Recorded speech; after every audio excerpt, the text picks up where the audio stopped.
Assalamualaikum warahmatullahi wabarakatuh. Selamat datang di channel YouTube Kisah Sahabat, kisah Islami penuh inspirasi.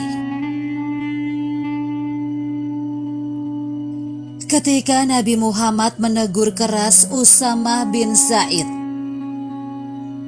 Ada suatu riwayat ketika perang Usaid tiba-tiba menyelinap seorang musuh ingin memasuki wilayah kekuasaan prajurit muslim.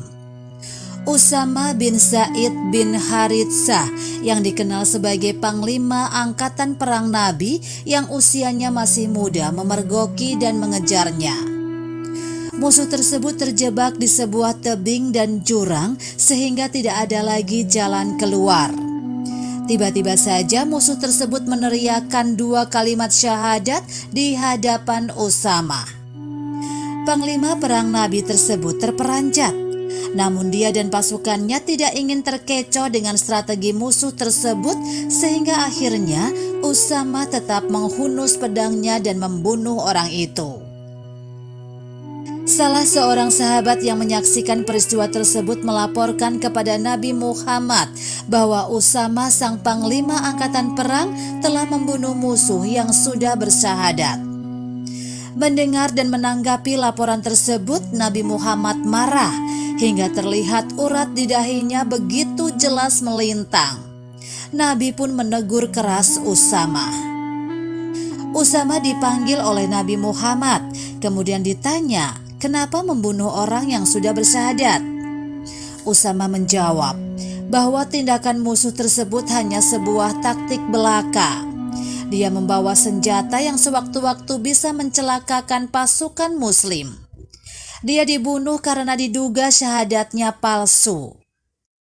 Mendengar secara seksama alasan Usamah membunuh musuh yang sudah bersyahadat, maka Nabi Muhammad mengeluarkan sabda, "Nahnu nahkum bi al-dawahir wa Allah yatawalla al-sarair." Kita hanya menghukum apa yang tampak dan Allah Subhanahu wa Ta'ala yang menghukum apa yang tersimpan di hati orang. Kiai Haji Nasaruddin Umar, Khutbah Imam Besar 2018. Jawaban ini menunjukkan betapa tidak bolehnya memvonis keyakinan dan kepercayaan orang lain, apalagi dengan mengafirkannya. Saling mengafirkan inilah yang menjadi fenomena umat Islam di zaman kini. Bahkan fenomena yang dilakukan oleh kelompok tertentu itu tidak hanya ditujukan kepada umat lain, tetapi juga ditujukan kepada sesama muslim hanya karena perbedaan pandangan dan lain-lain.